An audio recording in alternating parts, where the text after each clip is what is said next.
teacher assessment framework. The idea is to kind of unpack how educators get evaluated using this and how it's meant to help them grow professionally. We've got, well, lists of assessment areas, professional teaching, things like that.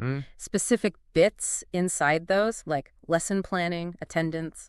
Also a scoring system, 1 to 10 for components, adding up to 100. That's right. And performance levels, too. Right. Exemplary down to critical concern. And this growth to leadership cycle thing as well. It all connects. So our mission for you listening is to get a really clear picture of the system, what it is, and what it actually means for teachers. Absolutely. And what struck me first is just how, well, comprehensive it seems. Yeah. It's not just, ticking 1 or 2 boxes. You look under professional, and there's attendance, punctuality. Yeah. The basics, maybe. Okay. But then teaching gets into the real substance, academic performance, classroom management, how well they know their subject. The actual craft of teaching. Exactly. And even their specific teaching methods is trying to capture a really wide view of effectiveness. And it mentions feedback from different places, too, doesn't it? Not just supervisors. Oh, yeah, that's crucial. Supervisors, yes, but also peers, parents, even students. Students. Why is that multi-source feedback so significant here? Well, it gives you a much more rounded picture, doesn't it? Different people see different things. Students, for instance, they experience the classroom climate directly. Ah, right. Engagement, how things feel in the room. Precisely. Things a supervisor might only glimpse during an observation. It aims for, fairness, a more holistic evaluation. Okay, so all these elements get scored, 1 to 10, adds up to 100. Yeah. And that final score slots teachers into these performance categories. Exemplary is 95 of 100. Critical concern is below 50. What's the point of having these specific levels defined? But they act as clear benchmarks for the teacher, for the school. Everyone knows where they stand. So it signals achievement. Signals achievement, yeah, but also flags areas needing, support or focus.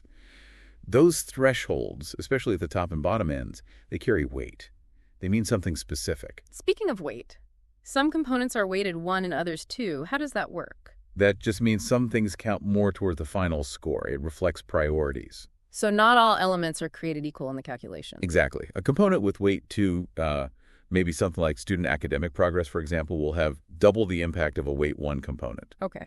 It basically signals what the system considers most central to being an effective teacher. Right. That makes sense. It guides focus.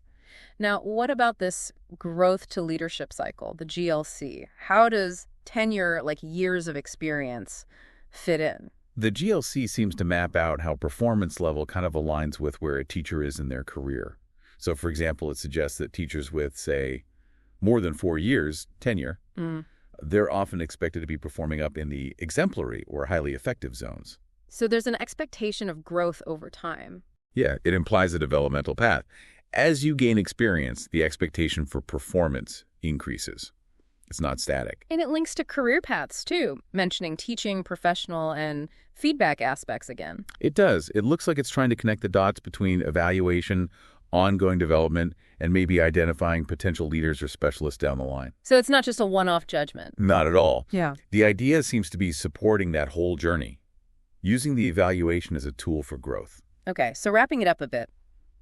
This framework is pretty detailed, looks at lots of different teacher aspects, uses these weighted scores, puts people in performance categories, and connects all that to their experience level and potential career progression. That sums it up well. It's a multifaceted system aiming to, understand and ultimately support teacher quality. Right.